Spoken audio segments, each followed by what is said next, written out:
This is Continuum Drag, a weekly podcast revisiting television sci-fi, fantasy, and everything in between. This week, The Langoliers, Part 1. But it doesn't hold up, you know. What? This scenario I just gave you, it doesn't hold up.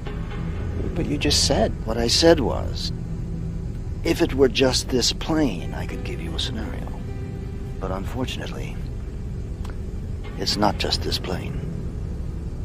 The city of Denver is probably still down there, but all its lights were off, if it was. And it's not just Denver, I can tell you that. Omaha, Des Moines, St. Louis, there isn't a trace of any of them down there either. Now, what has happened has not just happened on this plane. And that's where deduction breaks down.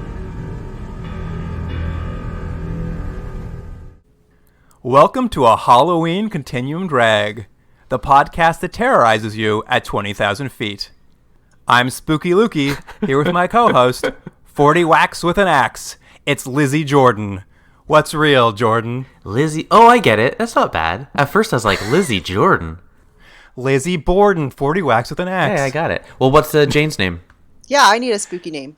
Well, we are joined this week for this Halloween episode by returning guest, Jane, the criminally insane. Awesome. Love it. Thank you. Jane, welcome back. Thanks. It's really great to be back, guys. It's been a while. Yeah, it's been a little bit here. And I mean, usually around the Halloween times, we like to do a spooky movie.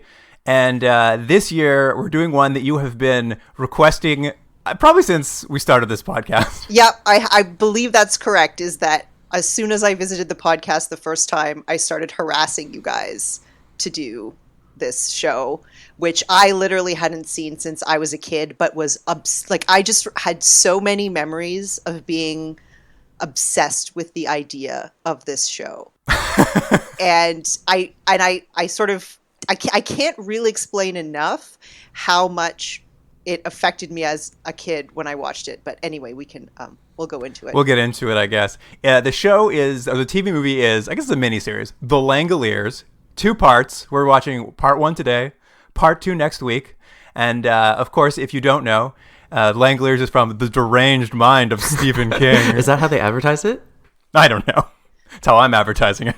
They advertised it in a way that somehow just gripped my 13-year-old self. So can I talk a little bit about like the build-up to this? Yeah, let's talk about what we know individually about this before we go into it. Okay, how about you guys go first? Sure. I have definitely seen this, but I think I watched it probably when I either rented a lot of movies or worked at a video store. It was like a 2-cassette thing I remember taking home and watching this at some point. I don't have any strong memories of it, but I do know I've watched it.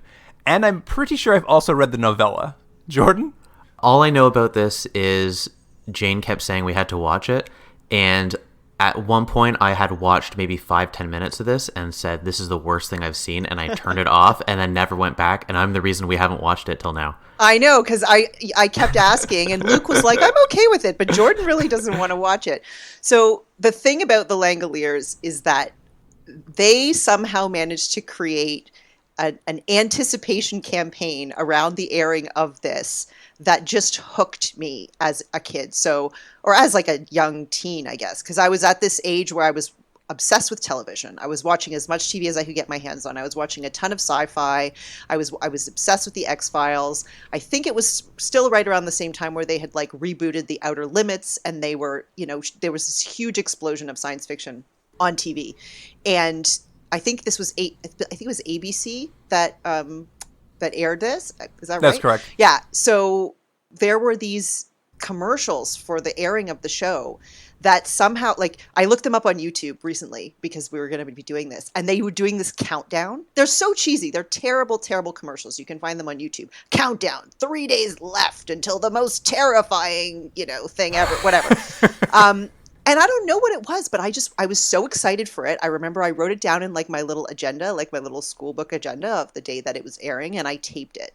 And it was, at least the first half, and I remember when I originally watched it, was one of the scariest things that I thought I had ever seen. Now, Well, I can't wait to get to this first To be half. fair, I did not watch a lot of scary. Aside from some episodes of The X-Files, I didn't really watch a lot of scary stuff, and I didn't have a wide exposure to horror.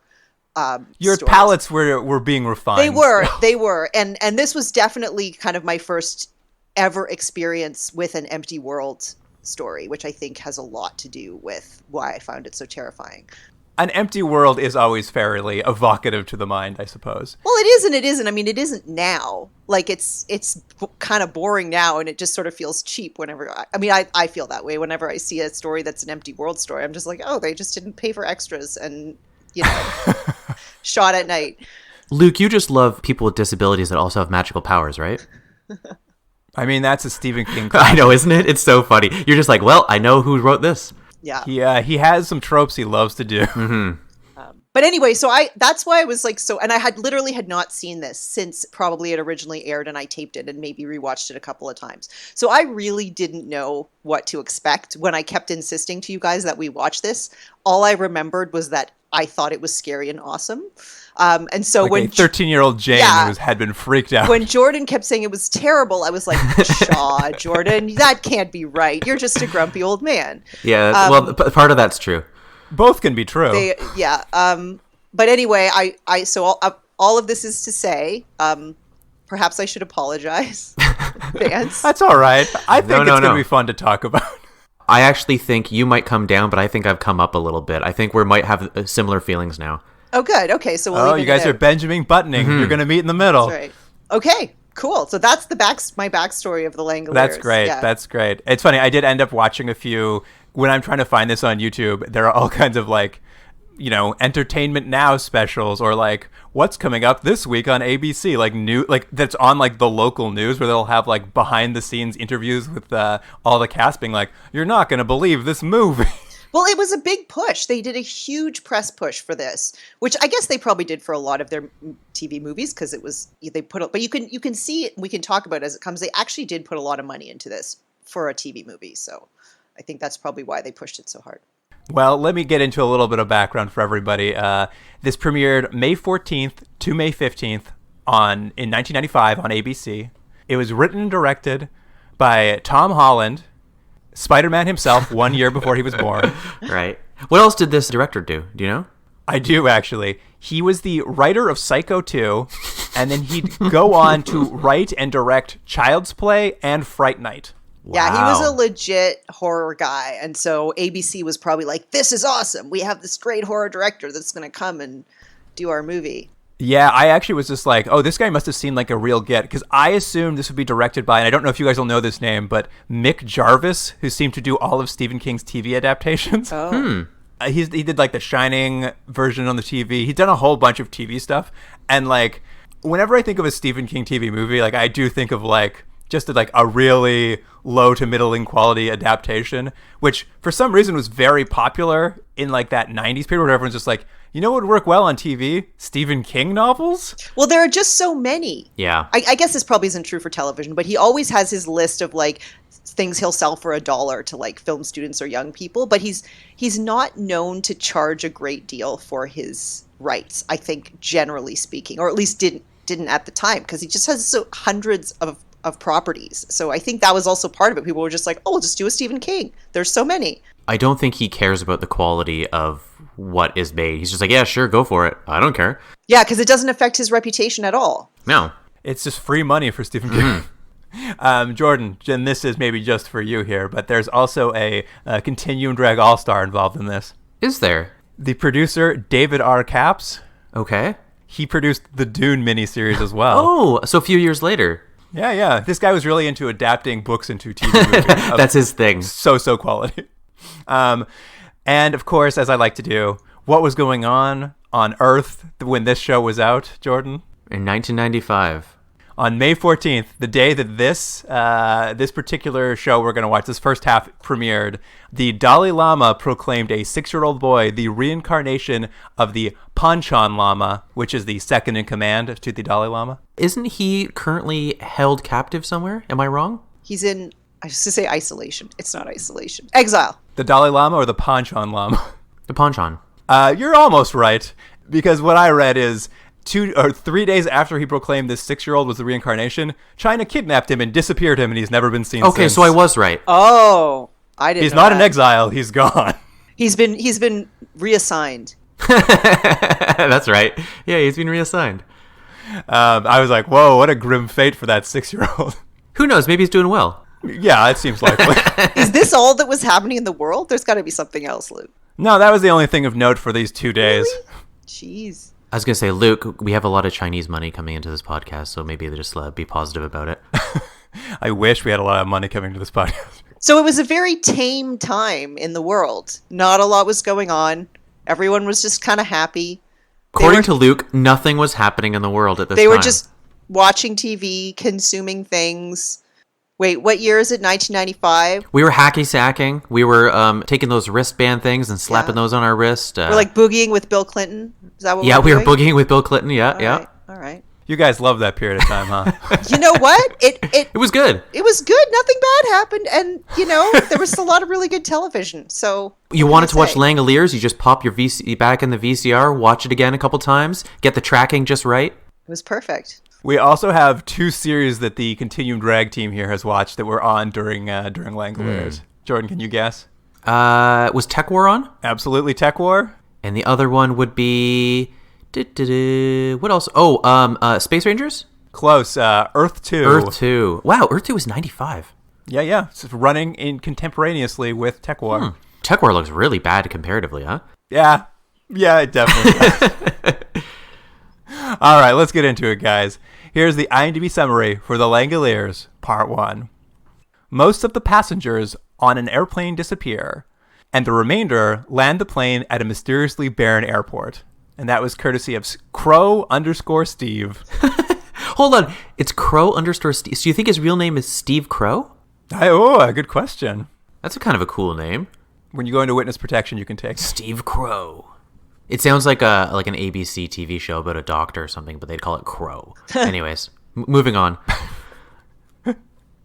Well, I mean, to get into this episode, I've had to try to think about how to break into this because, let's say at the top, there are a lot of characters on this show.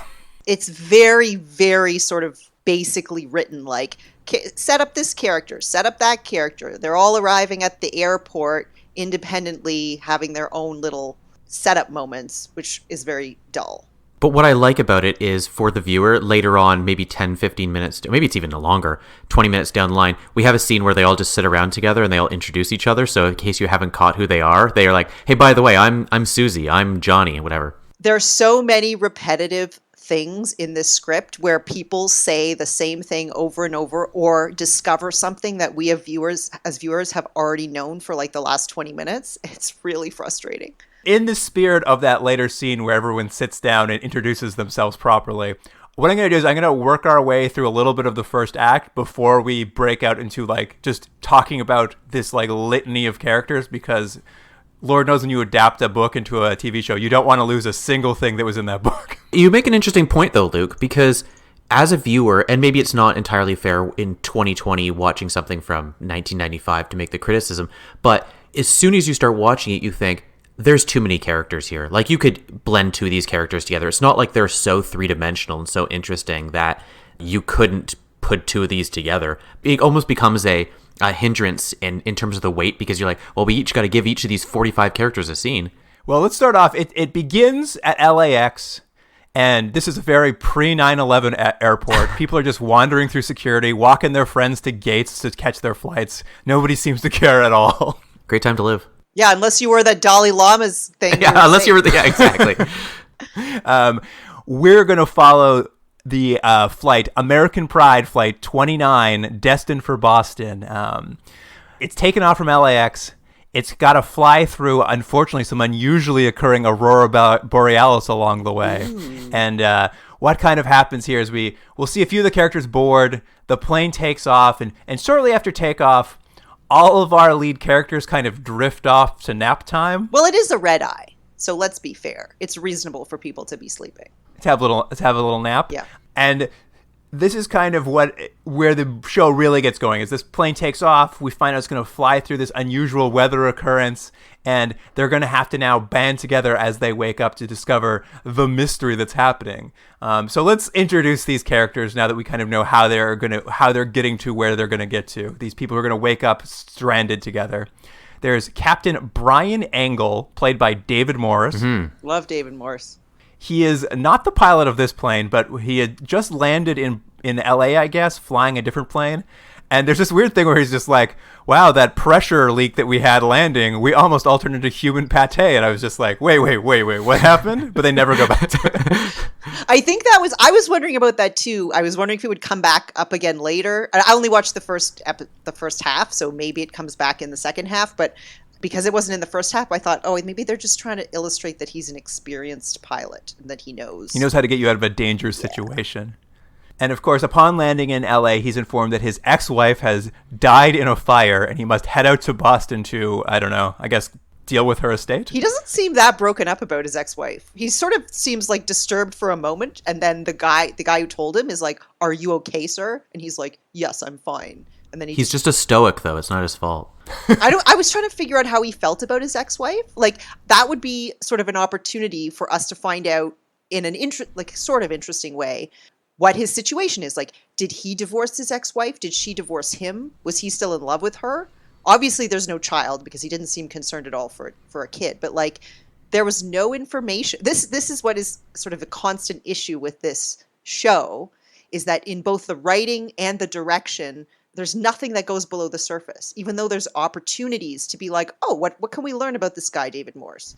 But this is a plot-driven show. You can tell that no one in this is terribly interested in developing these characters, and that's not the point. It's, we're going to drop these, for lack of a better word, these trope characters, and then just let them go through this scenario. It's not about developing them at all. No, I know, but it's such an obvious moment where just even the actor on the day could just decide to do something a little bit more interesting. And maybe he did, and the director was like, no, just be stoic. I don't know. I mean, who knows what happened? Pull it back, man. Pull it back. He should have just started laughing hysterically. And he'd be like, wow, he's a psycho. And then at least we could have been suspicious that he was somehow involved in the conspiracy. I mean, that's the other thing, right? Anyway. I also had that question too. I'm just like, it's your ex-wife. Does she have no other family? Why does the ex-husband have to go deal with this? Literally, the guy says to him, and we can't nitpick this show like this for the whole time because it'll take 5 hours. But the staff member who tells David Morse about his dead wife says, "Sir, I have some news about your wife." And David Morse looks confused for literally like 8 seconds. He's like, my wife? What? Oh, you mean my ex-wife. Like, it did not occur to him who the person was talking about for 8 seconds. He's got a lot of wives, man. He's a pilot. He's got a different family in every city. I just feel like everything just moved extra slow. Like, it was just this very slow cognitive process. In the interest of not going slow ourselves, let's move on to the next character. There's Nick Hopewell. Do you guys know who this is? He's a junior attaché to the British Embassy. Or is he a government hitman? I wasn't sure. Was that him at the beginning? I couldn't really tell. Yeah, at the beginning, he's in a car with another person that we don't know who he is. And he's sort of being given a mission to, like, maybe kill a woman or something like that. And he has to do it within the next 24 hours. He's James Bond. Yeah, and the guy's like, I'll see you in London and we'll have a pint together. So yeah, he's some kind of spy. Which he admits to pretty much right away. As soon as people start introducing themselves on the plane, he basically says he's a spy. Well, also once he starts doing that Vulcan nose hold on people.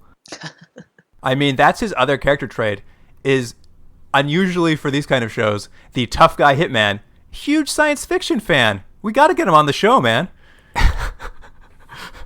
Sure. Yeah, I was just sort of like, that's clearly the director being like, hey, everybody, we like science fiction, right? That's why we're watching this on TV, right? Let's just put in and then he doesn't even do the Vulcan neck thing, which is not a real thing. And I'm sorry, Jordan, I know you're about to like be really disappointed. The Vulcan neck pinch doesn't do anything. I mean, but it does in the universe of Star Trek. But it doesn't in the universe of the Langoliers, which is why he doesn't do it. Instead, he grabs the guy and does a nose hold. It's so dumb. I just like that we're supposed to be on this character's side, I assume. But at first I was like, well, he's just a bully. Like, that wasn't the way to solve the problem, was just with violence. Am I wrong? He's an alpha male, Jordan. You got to use violence. We haven't explained to the listeners of this show about Bronson Pinchot's character yet. So. Well, let's get to him then. The man that Nick Hopewell is bullying is Craig Toomey, played by Bronson Pinchot from, Jordan, I'm sure one of your favorites. Perfect Strangers. I loved it. He's Belky. And he is, I guess, playing some sort of powerful investment banker of some sort. He's like evil businessman. That's all you need to know. His character could not be more of like a 1980s villain trope. But it's so annoying. All he does is sort of yell incomprehensibly at people, with a complete lack of logic. He's also sweaty. He's super sweaty. He looks like death warmed over because his eyes have these like dark brown rings around them and they are like red, and he's sweating, and he's like, his clothes are too tight. But all he does is yell. So when he got grabbed in a nose hold, I was like, just knock him out already. But I mean, and then he just yelled for the entire rest of the episode. Like, it was the most annoying thing. He's at 10 all the time. All the time. And the director wants him to be at 10 because he's constantly being filmed in extreme close-up with a wide-angle lens just yelling in a way that just doesn't even make any sense for a person to yell. What we get to know about him is he arrives at the airport in a limo, and as he gets out, like, some dude from the office just also has driven to the airport to ask him about the $43 million worth of bonds that he has lost. Yeah, this is before cell phones, so he had to chase him down. And he's on his way to Boston to meet the board of directors about this, like, massive loss of money. But what we'll kind of learn about him is he probably gets the most backstory because we get flashbacks to his childhood. He was raised by, like, a wealthy, domineering father and kind of forced into this career he hates as this investment banker. So he's actually lost this money on purpose to sabotage his own career. But in these flashbacks, this is where we get the name of the series, is his father used to threaten him as a child that if he was a lazy bum, quote, the Langoliers would come and eat him up. And eat him alive, and it would be painful and terrible. This father is mentally ill. Like, this father has a strange, bizarre delusion that has affected him his entire life. I mean, I'm extrapolating here. This is not what they say on the show. But the father is so extreme, also just yells in close-up constantly to his like 6-year-old son in these flashbacks about the Langoliers, and is very, very specific about how the Langoliers are going to come and they eat up lazy people, and if he gets another bee, he's going to be eaten alive by the Langoliers in pain. The father never actually describes what Langoliers are. He just says Langoliers and they'll eat you. So you assume as a viewer or reader, whatever it is, that there's some sort of monster creature personification of something, but we never, he's not like, oh, because they're going to fly in because they're demons or something. No. I will give this abusive father credit for one thing. Very imaginative to come up with the word Langoliers. Good for him. Well, that's why I make think up that word. He's delusional. Like, I think this Langoliers is something that the father has invented in his own mind because it's so specific and so strange. Great name, though. That's the best part of this miniseries. I just like saying Langoliers. It is. It's a really good name. It's weird enough that it has a way of being frightening.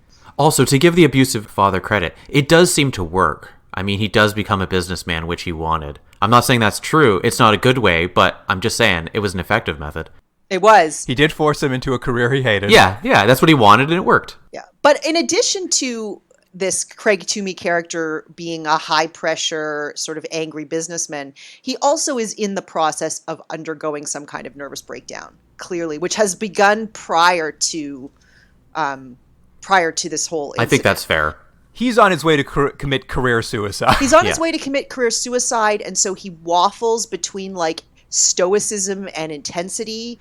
We were saying, he sweats a lot. He sort of, as the situation begins to break down, he starts to take pieces of paper and just rip them into strips in this almost like hypnotic, like it's almost like he's sitting there and like drooling and ripping the paper at the same time, because he's retreating into his own mind. But it's all over the place. Like, the performance is all over the place, and I'm sure the direction was all over the place, but also just so the character is just, the only way to describe him is that he's like in the throes of a massive breakdown because nothing makes logical sense in the way that he's behaving. I think a lot of the like details are probably left on the page of like his internal state, because I vaguely remember that paper tearing thing from the book, and it is like there's a whole thing about it, but you don't have time in a movie, so now you just have a guy randomly tearing paper. Yeah. Do you remember what the thing was in the book about the paper? It was just a coping mechanism, I think, that like from his abusive parent, like the sound of the tearing like helped him like basically meditate and like calm down. But in the movie, it's just like, look at this crazy guy. He's crazy. It's a funny quirk. All right, let's keep going. There's Dinah Bellman, the Stephen King trope character that Jordan mentioned earlier. Yeah, she's blind. Blind little girl. Blind and prescient and telepathic, empathic. Yeah, she's got the shining, baby. Yeah, she's got the shining. Yeah. She's on her way to Boston to get a restorative sight surgery, and because she has the shining, though, and her blindness allows her to hear when people are lying, or also what their careers are. Yeah. That woman talks, and she's just like, "Hey, you sound like a teacher." Yeah, that somebody's a teacher. It's a very strange little quirk, but in a Stephen King thing, how could you not have this character? Mm-hmm. Let's keep going. Then there's Laura Stevenson, a teacher. Yep. She's going on her first vacation in 8 years to meet a man who she met via personal ads. She's a lonely school teacher. What else is new? Yeah. What I like is when she finally reveals she's going to meet someone in personal ads, he's like, I'm going to meet a guy, Darren Crosby. I'm like, did I need to know his full name? Is that going to come up later? But also, she is not following any kind of procedures to ensure her own safety and security. She didn't tell her friend what she was going to Boston for. She didn't provide like any kind of information about where she was going to be, when she was going to be in touch, any of that kind of stuff. Like she's probably like walking into the arms of a mad cannibal. Yeah. When she lands in Boston, she's definitely becoming a skin suit of some sort. For sure. And she didn't tell anyone how to find her. It's a disaster waiting to happen. She is lucky she found the Aurora Borealis, let me tell you. All right. What about Bob Jenkins? Which one's Bob? He's the Stephen King stand-in, a mystery writer. The Dean Stockwell character. Yeah. And he keeps calling people dear boy and fellow like he's Sherlock Holmes. You know, that's Stephen King just nailing it to the floor, like just in case you guys haven't caught on. Oh, gosh. In this movie, all the characters have this problem, but he has the worst problem, is all his dialogue is like written overly verbosely, and it sounds like it's ripped out of a different, like it's like someone took a novel but didn't adapt it to make it sound like anything. It's so unusual. Like, and it's not just him. It's sort of, it percolates Everyone into has a other problem. people's dialogue. So he sort of teams up with this young man who Luke hasn't introduced yet, who's a violinist on his way to the Berklee School of Music. What's the guy's name? Albert Costner. Before we move on, hold on, because he's next. Okay, sorry. But I just want to say this about Bob Jenkins is when he introduces himself to the plane load of people, his introduction is like, "Hi, I'm Bob Jenkins. I've written over 40 novels." And I was just like, whoa, weird flex in this crisis, buddy. Well, I mean, that's a lot. It is a lot. I assume that's how Stephen King also introduces himself on flights. Hi, I'm Stephen King. I've written 80,000 novels. Also, have you seen the two-parter Langoliers? Here's the thing. I bet you Stephen King doesn't know how many novels he's written. No, you're probably right. All right, let's keep going. You mentioned Albert Costner, this young man who teams up with Bob Jenkins, seems to be his little sidekick. Yeah, he becomes like the Watson to the Sherlock Holmes is what I put in my notes. But so then this guy is like a university age, like he's probably like 19 or whatever. Yeah, he's a violinist on the way to the Berklee School of Music. But he also starts calling people fellow.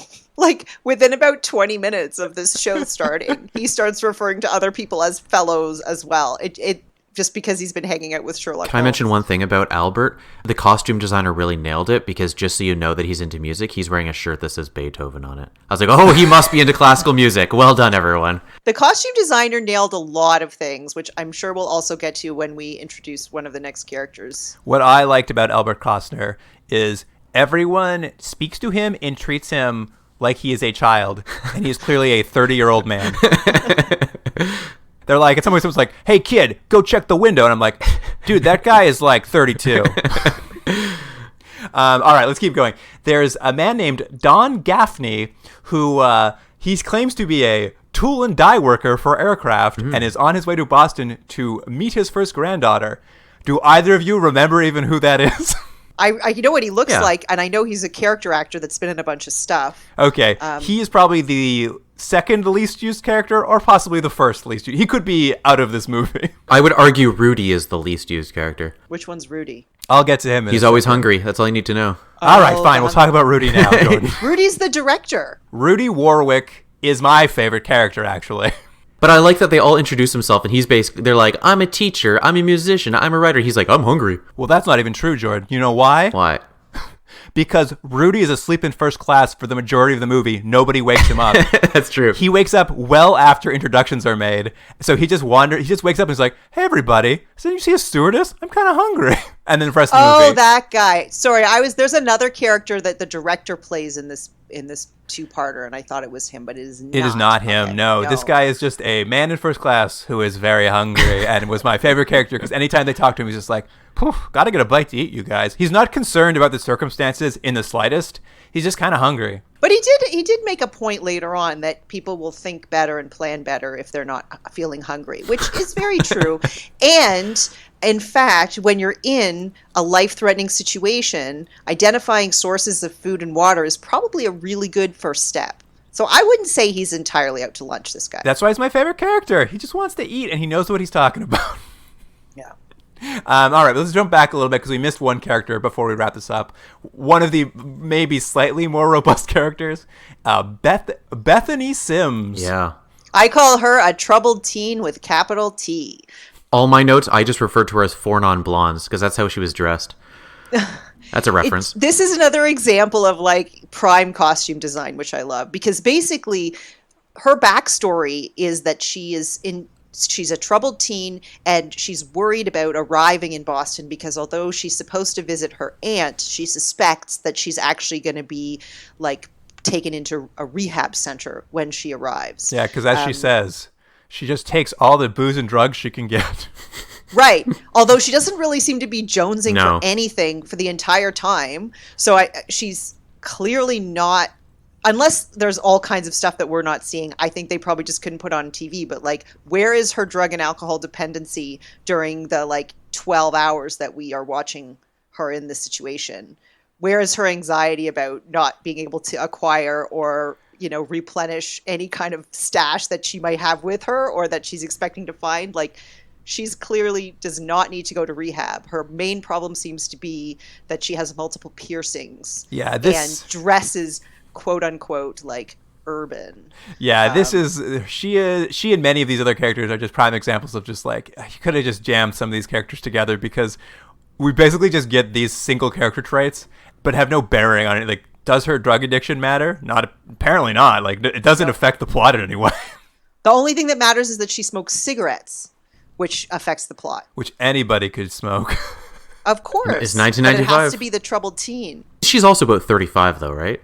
She at least Yeah, she's probably in her late 20s. Yeah, she at least looked younger than Albert. That's true. That's true. Anyway, let's get back to the plot here, where all our characters are gonna slowly wake up from their naps when blind girl Dinah starts screaming because she wakes up early, can't find her aunt, finds a wig on a seat, and assumes it's a scalped individual. Yeah, she's stupid, huh? No, I felt bad for Did her. you? I could see how that would be frightening. Yeah. If you're on a plane and you're woken up by a blind girl screaming because she's touched some hair, come on, throw it out of the plane. Nah, she's missing her aunt and she's all by herself. What I like is she starts screaming, which wakes up old Captain Angle, and he like runs through the plane to comfort her, and does not notice the plane is entirely empty until finally he's like stands up. He's like, "Oh, wait a minute, where is everybody?" I'm like, "Dude, you just walked through an entire empty plane. How did you not know?" There are so many moments where people don't notice stuff for 7 beats too long. But what's on the plane after they wake up is that everyone's gone, but there all these like personal items are left. But like, it seems random what's left over. Like, what is happening there? Because it's not like clothes are everywhere. It's just like It's bits and bobs. bits and bobs. Well, it's jewelry and like a hair Walkman? stuff, and obviously they're personal items. Part of a denture is left. Yeah, and also stuff from inside people's bodies. So like bridge work, dentures, pacemakers, but no clothing, as you remarked. So I'm not quite sure where the distinction It comes just in there. seemed odd. Like, it was like we were supposed to take some information out of what was left behind, but then eventually it's just like, oh, it didn't matter. Like, it just random. What was the fun?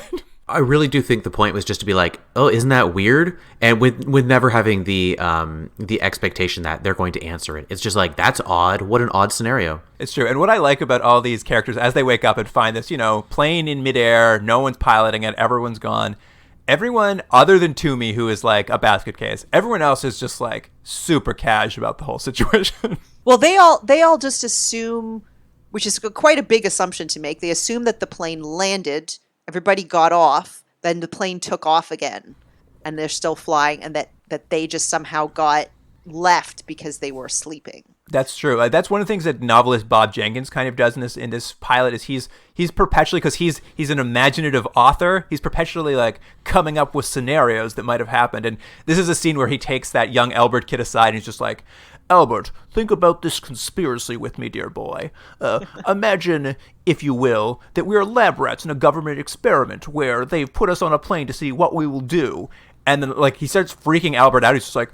And it's so elaborate. He talks about them having put hypnotic gas through the air system, and people fall asleep except for the pilot who's wearing a gas mask, and then they land the plane, and then they take off some of the people, and they leave the rest, and then the pilot gets back on, and then they clear the air, and then the pilot... And his whole theory is that the pilot character, the David Morse character, is in on it. Yeah, faking it. And but it's just massively... Like, for your first guess...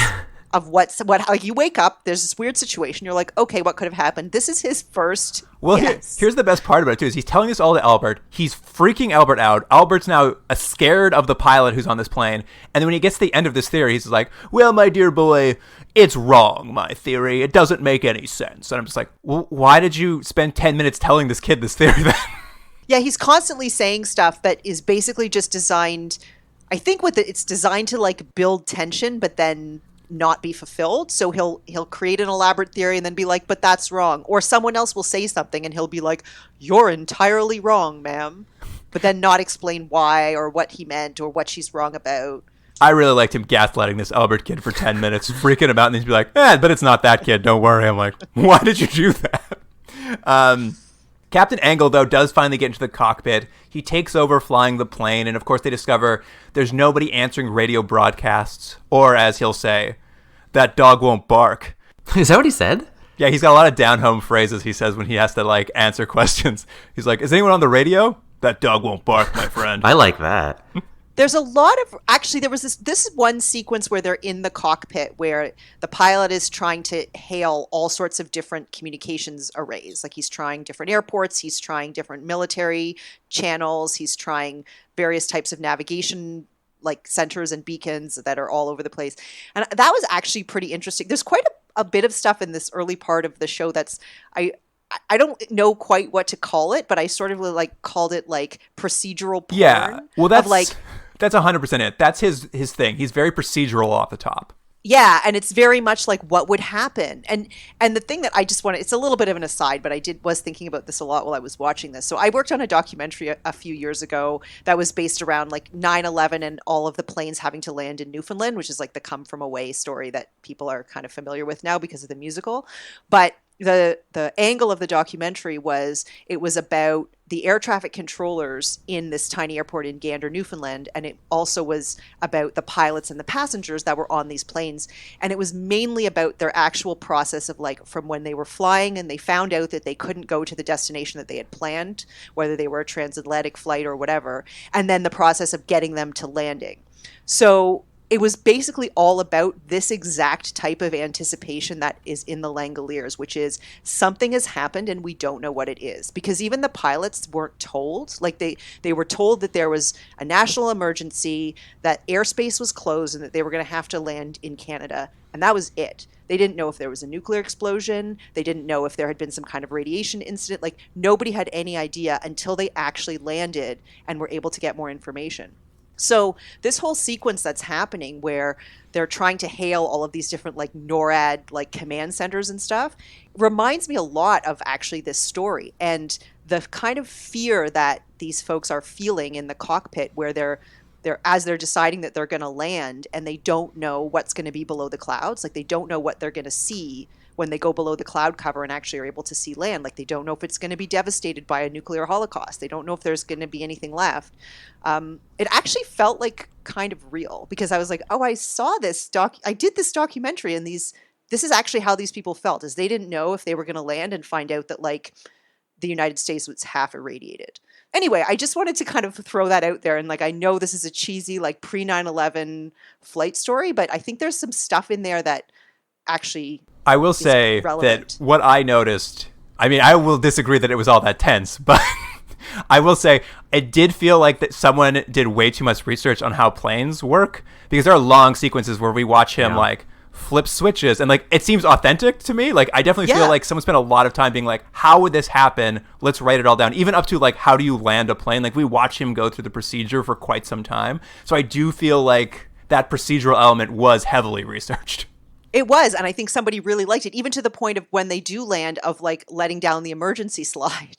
Like, it's all of these things that I think a lot of people would have imagined. Like, what would happen if? What would they do? And then they were like, we're gonna put this in a miniseries. Personally, I think I'd be more interested if these characters were a little more fleshed out and there was a little less toggle switching, you know? Absolutely. But yes, I mean, the basic point here is that they're can't see anything on the ground. No one's answering. Like, there's no lights in Denver when they fly over it, so they don't know what to do. And basically, Captain Angle's like, well, it's not going to be safe to land in Boston. It's one of the busiest airports in the world. Let's redirect to that Stephen King staple town, Bangor, Maine. Gotta go to Maine. Which I love, because they actually shot at the Bangor, Maine airport. It must have been a hot day for Bangor, Maine. And of course, you know, our hot-headed friend Toomey is just like so mad about it. He bought a ticket to Boston, and he wants to go to Boston. But Leo, let me ask you this, and not to get too off track. He has a meeting at 9 o'clock. That's what he keeps saying, right? He's doing the overnight, the red eye, so he can arrive at Boston for this meeting. But is it because he's hoping he's going to get fired because he lost the money? Because if he just lost $43 million purposely, he's guaranteed already lost his job, whether he makes it to that meeting or not, and he's probably going to go to jail. So I didn't know why it was so important he went to that meeting. Just because he wanted to get fired in person? I didn't understand that either, because it was two conflicting kind of purposes of this. On the one hand, it was an important meeting. He's a businessman, and I'm putting all this in air quotes, a businessman with an important meeting. On the other hand, he's already explained that he's torpedoed himself. So yeah, it's an error, I think, in the concept, because Toomey is supposed to be a character who hates the life he has and wants to get out of it so desperately that he will like make such a huge sacrifice and destroy his career. But he's already done that, so he shouldn't be fretting anymore. He should be relieved at this point, because he has, in fact, ended the thing he hated. Like, the idea that he's this tense over this meeting, it doesn't make sense. Like, he's already done the thing that would trigger relief for his character. So, I mean, he shouldn't even have got on the plane. It's like, what's the point? They could have just called and said, "You lose the money?" He's like, "Yep, fire me." Like, why does he even have to show up? Yeah, it is a problem for that character, because we're supposed to think he's like on edge, about to break down. But the breakdown's already happened. He should be past it. He should be in a relief stage. Yeah, unless he had plans to kind of do something to the folks at the meeting. Maybe that's true. Like, if he was going to like reveal some more secrets, or you know what he was really going to do? Rude to them. I know. Jordan, you remember Generation X? I know what you're going to say. He's going to show up at that meeting and make the whole board fart. Yeah. What? Yeah, that was such a bad movie. That was this X-Men movie we watched where someone could go into your dreams, and the villain's big plan was to show up at a board meeting and make all the board members fart. That sounds like an excellent dastardly plan, I have to say. Anyway, the whole point of Tommy being upset about he's not going to get to Boston, I bring this up because he starts getting agitated and yelling at everyone again. I think literally every character in the flight now threatens to beat him up. It's just like nobody likes him. They all want to kick him. Yeah. He is, by this point, the most annoying character that I've probably ever seen on television ever. As a viewer, I wanted to beat him up. It was, They definitely go too far, because they want you to hate him, but it's to the point where you're actually irritated when he's on the screen. And I'm sure old Belky hated doing it too, because it's just like, it's too much, guys. And while he's having this fit, Toomey starts having like visions. Like he when he looks at all the other characters, their faces kind of look like melted wax, and they're lit with like blue and red light. They're like weird milty monsters suddenly. And what's her face can see it though too. Old what's her face? Dinah Shore. What's her name? Yeah. Well, she can see it because he can see it. So I think she's reading his mind as he has the visions. Her shining has kicked up a notch, and she's now able to see through his eyes. And what I thought was a big missed opportunity here is like, if we know she's seeing what he's seeing, and we're seeing his POV of all these melted faces, the two characters, the little girl and Tommy, make eye contact at one point while he's having this fit. But we never get to see her seeing herself. Like, I thought there was going to be this moment where she saw a monster's version of herself, but they never do it. But you have that opportunity because they do a scene where they lock eyes. And I'm like, oh, well, she's going to see this nightmare of herself. But then, like, it cuts and she's just like, she just turns to the teacher and she's like, he thinks we're monsters. And she's like, no, he doesn't, little girl. You're dumb.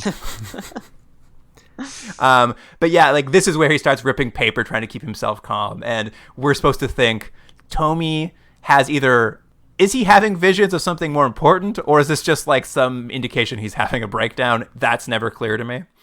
But they do finally get down to Bangor. They descend through this layer of clouds, not unsure what they're going to see. And old hitman Nick starts worrying, since he's such a sci-fi fan, are they going to find a time-space warp? Alien raiding parties? Another dimension where the Rocky Mountains are in upstate New York? What could be down there? Nothing. These are the options he came up with. I was just like, what? But there is nothing down there. They come through the clouds, deal with a little bit of turbulence, land completely safety at an empty Bangor airport, and then use the inflatable slide to exit. Gotta love the inflatable slide. I was very jealous. I always want to slide down one of those. Yeah, everyone does. Do you notice how the captain took his shoes off and then went down the slide and then put his shoes back on? I didn't notice that. I thought that was a great tip. That's a great tip. That's funny. What I noticed was that we cut to that inflatable slide, and the only actor who gets to use it is the captain. Everyone else is waiting down there, and I'm just like, if I was an actor on this movie and I showed up to this day and they're like, oh no, only the captain goes down the slide for the shot, I would have been fucking infuriated. I'd go down head first, like I was on Crocodile Mile. Just waiting to go in the pool at the bottom. Well, this is where I started to be like, oh, when they were landing the plane and stuff, I'm like, well, they spent a lot of money on this, because this is obviously you could do special effects with miniatures, but this is generally pre-CG. So they had a plane, a legit real plane that was fully done up with a decal that said American Pride, named the airline on the tail, that they physically landed at this airport for the landing shots. I was watching it. I'm like, no, this is not a fake plane. They've put the decal on. This isn't CG. They had a whole plane. They did. I don't know how much of the flying stuff was actually that plane. That might have been some of that might have been model work, but it was quite good. Their aerial shots look great. I do think it's model work for some of the flight stuff because some of it doesn't quite sync, but nonetheless, it still looks really good. They certainly spent money on like making a plane look like it's authentically in the air. That's where they put their money. Yeah, and then they legit landed this plane that they had decked out with the external decals. So they like paid for all of that, and they had a real plane with an emergency slide and them all coming out. Like, there are so many ways that you could imagine this, especially for a TV movie. Imagine faking a lot of these elements, and they chose not to. They chose to throw a ton of money at it and do a legit thing, which I thought was pretty cool. But what's something they noticed immediately when they got off the plane? Because everything on the ground seems off, they say, but not in a way the viewer's allowed to perceive. Only in a way that can be described by characters. That is correct. They describe that the air seems strange, that there's no smells, and of course everything's quiet. There's no bird sounds, there's no animals, there's nothing like that. Even their own footsteps seem muted.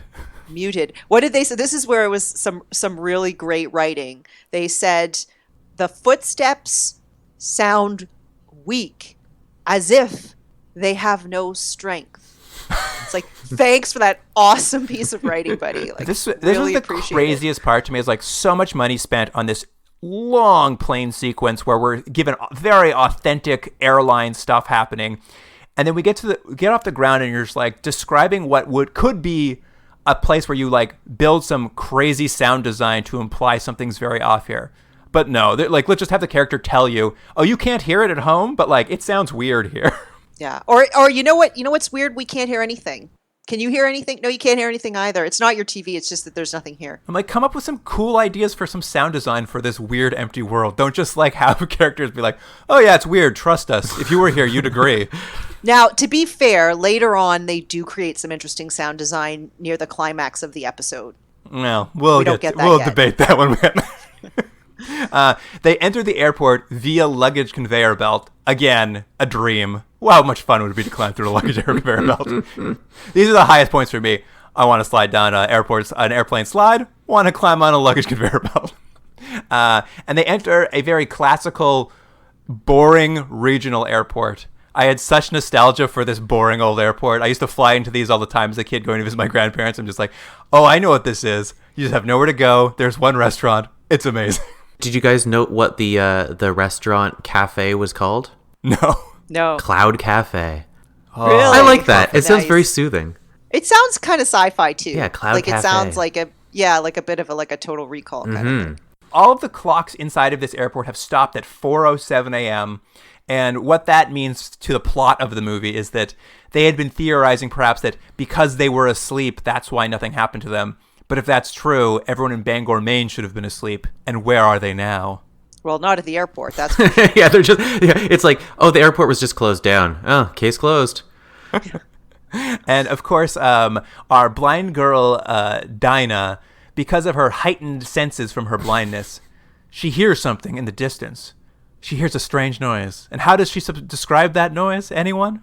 I don't know. What does she say? She's just like, it sounds like something. Oh, no, I know what she says. Rice Krispies. Yeah, it sounds Oh, like yeah, Rice Rice Krispies Krispies. in milk. In milk. Yeah. Not before. Because as everyone knows, before you put the milk, it sounds like nothing. That's right. And then she continues to say, it's a very scary sound. It's getting closer. I'm just like, kid, Rice Krispies in milk is not a scary sound. But it's kind of an interesting. I mean, I don't hate on this aspect of it. Is like this idea that there's this sound of an unknown threat that's over the bank of the hill, so they can't see it, but it's coming, and it has a sound that's familiar, like like a breakfast cereal, but also terrifying. Like those, I think that idea is I interesting. think in theory that does work. I was just a little like, don't describe the thing that you're going to tell me is scary as Rice Krispies in milk. Did it seem odd to anyone else that we don't get to hear the Rice Krispie sound?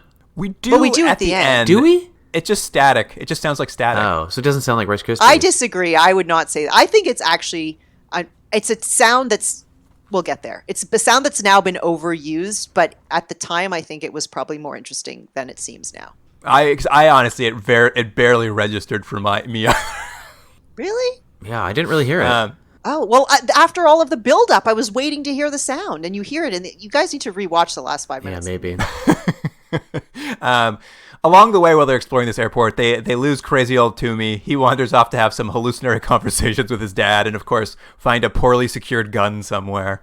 He goes into a random locker, finds a gun. His dad, instead of just being in a hallucination flashback, shows up, starts slapping him, throwing him to the ground. Craig Toomey's like, "Why can't you love me and leave me alone?" Like, just two conflicting ideas that clearly don't go together. Either he wants to be loved by his father or be left alone. Wouldn't that be but he funny, though, if wants his both. dad was like, pick one? The rest of the gang, this is where Hungry Guy says we got to eat something so we can think clearly. They head up to that Cloud restaurant, and Hungry Guy is so disappointed to find out all the food is tasteless and the beers are flat. Yeah. And this is, right around the time that the Dean Stockwell is in the process of doing his, well, I guess the whole time he's been in the process of doing this sort of Sherlock Holmes, I deduce, dear boy, that X, Y, and Z. Yeah. And so every time something happens, like, oh, the food is tasteless, he's like, it's not. Or he says the food is spoiled, and Dean Stockwell's like, it's not spoiled. It's just empty or something. Like he's just sort of is counter to he's everything become everyone this de says. facto leader who's forming this theory because, as you mentioned, Bethany smokes and she's able to light her cigarettes with a matches she brought with her, but the matches seem to be dulling, and the matches they find in the airport no longer work. The food it tastes flat or without things. So he started coming up with this theory that everything in this world is running out of juice, if you will, like everything, like it's winding down like a clock, I believe he says. And in order to confirm, I guess, this theory that everything's losing its power in the world, this is when Toomey shows up with his gun and he's taking hostages, and he ends up shooting old Albert, the kid, in the chest. But the bullet just bounces off his chest because the gunpowder has no momentum anymore. Yeah, the gunpowder doesn't ignite, so all that ends up happening is the jack or whatever hits the bullet, so the bullet comes out of the barrel, but just then falls down. Taps It doesn't old Albert in the explode. chest. Albert still falls to the ground and screams like he's been shot, but he's like, oh wait, I'm fine. I don't want to get too caught in the weeds here, but does it work that the gunpowder doesn't work, but the mechanism of the gun still does? I think the idea is that chemicals don't work. Oh, So- okay, maybe you're right. Right? So anything that requires a chemical reaction like fuel or matches or gunpowder is not going to work, but a mechanical thing is still going to move. And I think we're supposed to get the implication that like the chemicals are getting weaker and weaker, and they're at a point where like there's still like a slight amount of reaction that can happen, but it's just like not much. Like we're about to lose all of that chemical reaction soon. Right. But like all of this kind of happens to like really reinforce this idea that like things are getting weaker. Sounds, chemical reactions, the taste of food is getting weaker. And this is so Bob can propose his theory for what's happening. And what I think we're supposed to assume is the truth of this world is when they flew through the Aurora Borealis, they also flew through a time rip, which sent them back in time something like maybe 15 minutes, Bob figures. He figures that's about the time. And he says, what this tells us is that time travel is possible, but you can't change history. And he provides the example of you couldn't go back and stop the JFK assassination, and then explains the exact plot to a Stephen King novel he'd write That's right. 10 years later. Stephen King was clearly obsessed with this idea because he was putting it in all of his stuff beforehand. It's just very funny to hear him describe the plot too. I believe the novel's called 11/22/63, Yeah, which and later he's like- also would be a TV miniseries. That's right. He's like, and you cannot go back to November 22nd, 1963 to the book depository and stop the assassination of, like, it's the first example he comes up with. Clearly the most important one, because if anyone had access to time travel, that is the absolute first thing that any of us, right? I mean, guys, like if you had time travel, wouldn't that be the first thing you did is go back and stop the Kennedy assassination? It's funny. It is such an overused thing in anything with time travel. People are always like, we have to stop the Kennedy assassination. And no offense to John F. Kennedy, that is not my first stop. Yeah, I think you're going to go back to, 1980 and kiss your mom at prom? No, I'm going back to 1995, and I'm going to look through the window and watch young little Jane watch Langoliers for the first time and just see how surprised she is, and shocked. And excited. And frightened. And then get arrested because I'm Terribly looking frightened. into a window at a 13-year-old. Like, who is this creepazoid? Yeah. But yeah, basically Bob has figured out they've traveled back in time, but when you travel back, you just travel to an empty world that's just winding down into oblivion, and they're facing oblivion now. And it's at this point that Rice Krispie sound starts getting louder, and they're standing at a window looking over the hills, wondering what this sound is coming for them. And they turn to the captain and say, you have to get us out of here. We have to fly back to that time rip and get back to our time. And he says, how do you do that when you're in a world where jet fuel doesn't work? Dun, dun, dun. And we end with these poor characters staring out into the distance, wondering when these Langoliers are finally going to fucking get here. And the sound is building and building, and it's a sound build that it's difficult to describe, but it does have. No, it's not. like It's an Rice Krispies. It's an underlying crackling static sound, but also a whispering.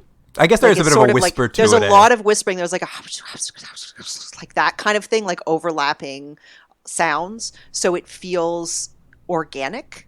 Like it feels like it's alive, as opposed to it just being some kind of mechanical. It's a mix of like a mechanical static and like a living sound that then grows and grows. And this is a part that I really remember. Like the one of my strongest memories of originally watching this show was these moments of them standing at the windows of this airport looking out over these hills that kind of rise, and you can't really see more than about like a kilometer beyond the airport. And there are these hydro towers that run a hydro line up the crest of this hill and over the hill. And you can hear from behind, there's this horrible, threatening entity that is approaching. And that scared the crap out of me. And I don't know. I mean, I guess it's not scary anymore. It wasn't very well done, but I remember that sequence, like, feeling really strongly that it was very I don't think frightening. you're wrong that, like, in theory, these pieces probably could be very terrifying. And I think as probably you as a child, it was probably new to you and like, you know, hitting you in the spots you've never seen this before. I think just, you know, obviously us watching it now, we're watching it and like the execution maybe leaves something to be desired. Because I think you're right. Like them not knowing what they're going to descend into on a plane, into who knows what, with the right execution, that could be a very tense moment, a very scary moment. Yeah. I think what we're saying is a lot of this is undercut by the somewhat plodding nature and pace of the movie mixed with the blasé reaction of all the characters. Yeah. There's just that feeling of tension isn't very palpable because they're all sort of like, well, I guess we'll walk around. Well, and it almost feels like the problem is they're trying to do such a direct translation from the book that it just doesn't have the same, I assume, same sort of gripping feeling. You know, that page-turning thing that Stephen King is very good at is lacking in this adaptation. Yeah, and I think, I mean, frankly, this is not a 2-episode miniseries length of story. Like, you know, this is, if this had been because if you think about it, so each half, episode 1 is 90 minutes, not counting commercials, and episode 2 is similar. So you got basically a 3-hour movie here. If you were actually cutting this as a feature, you could cut out so much. Even if this is how they wrote it and how they shot it, you could cut out so much, bring the thing down to 90 minutes, and it would feel tight, and you would probably overcome not all of these problems, but a lot of the problems. This could probably be a half hour, I would say. Well, it probably could be. Well, I mean, I sort of was like, well, it could also just be like one episode of The Outer Limits, right? 1 40-minute episode of The Outer Limits or The Twilight Zone or whatever. But yeah, they're stuck. They had to fill 2 hour-and-a-half slots, so they can't cut anything. They just have these like really slow moments that go on and on. I mean, truly, this first hour and a half is basically the first act of a movie. Like, you get in a plane, something weird happens, you land, and now you know what the problem is. Now you have to go solve it. But like, they extend it for an hour and a half, and I think you're right, Jordan.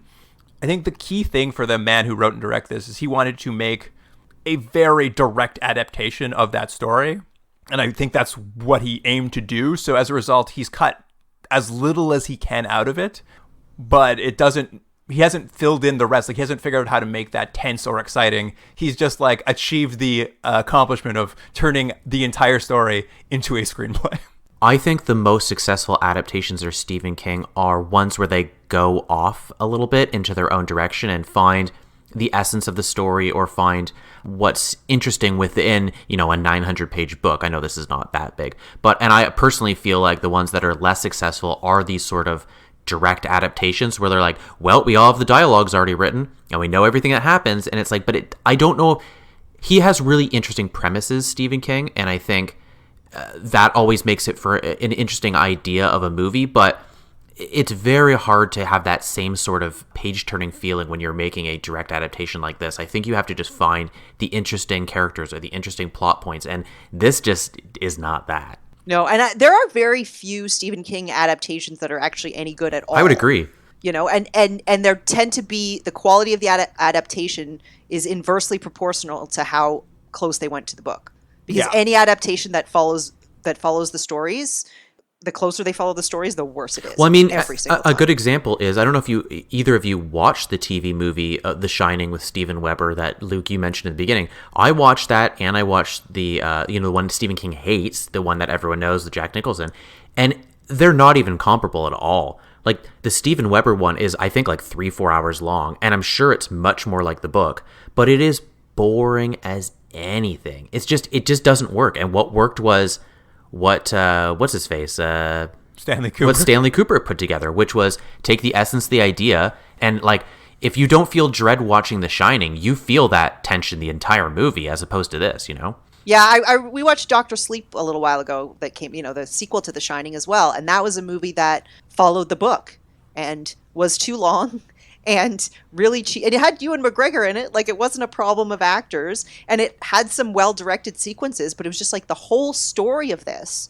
is too long and too convoluted and cheesy at parts. And I'm sure it played much better in a book. But in a movie, as soon as you start visualizing some of these characters, I don't know. I don't want to go off on a tangent about it, but it's the majority. I've not seen very many good Stephen King adaptations at all, and this falls under the negative.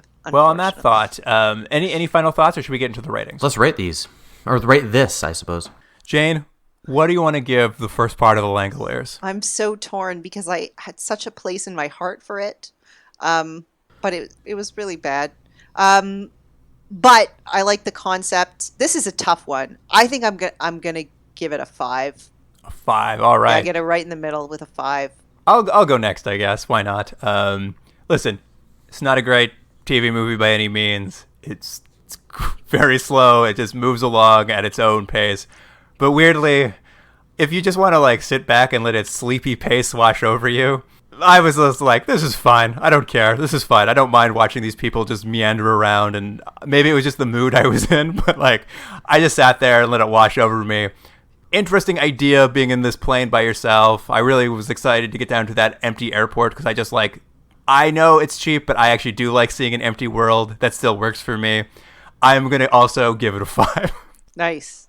We're going to have a rare trifecta because I'm also going to give it a 5 for, I think, all the same reasons you both said. And Luke, to your point, I think maybe I also was just in the mindset of like, let's just watch this, see what goes. Because I know I really didn't want to watch this thing because the last time I tried, honestly, I got through about 10 minutes and I said, this is the most boring thing I've ever seen, and I turned it off and then vowed never to watch it again. But was that before you started doing this podcast, Jordan, and have had to watch a great quantity of ridiculous stuff? You might have an interesting point. I think that is probably what it is that in retrospect, I mean, this could be much worse. We could be watching, I don't know, pick anything, that we've seen. What was that one you guys made me watch last time with that weird space show with the guy, the comedy space show?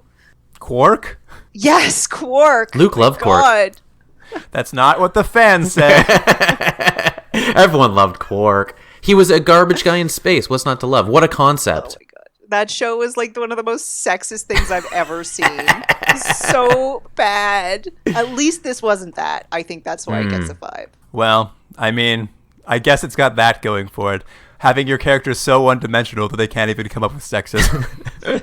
This is an interesting setup for next week's episode because we're hitting right down the middle of a 5 on this. And are they going to knock it out of the park? Are they going to... Well, next week will be all action. Like, next week is going to be like the payoff because all we have is set up now. Yeah, I'm super excited. I'm going to watch the second half. I debated whether to watch the second half before we had this talk, but I didn't want to accidentally be polluted by what was going to happen because it's been so long since I've seen it. So I thought I'll just wait. And now that we're finishing this recording of this episode, I can go and watch the second half, which I'm actually quite excited to do. Well, to tease next week, we're actually bookending this.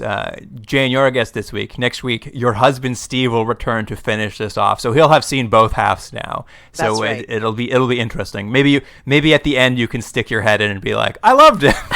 Oh, cool! I will come and I'll just sort of make some noise in the background. Be like, you guys, I changed my mind. 10's all right. You never know. Stranger things have happened. Jane, thank you so much for joining us. It was fun having you back.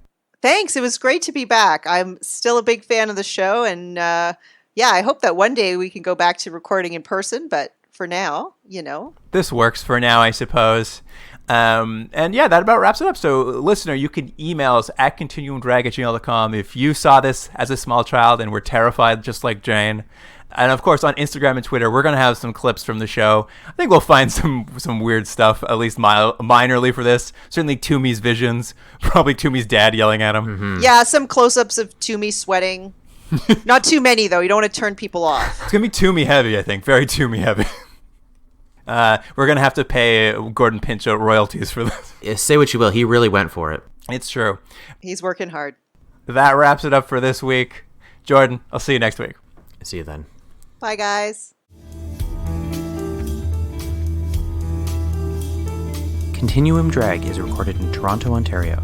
Theme music by James Rex Seidler. Produced by Jordan Dullock and Luke Black. Special thanks to Aaron Yunes.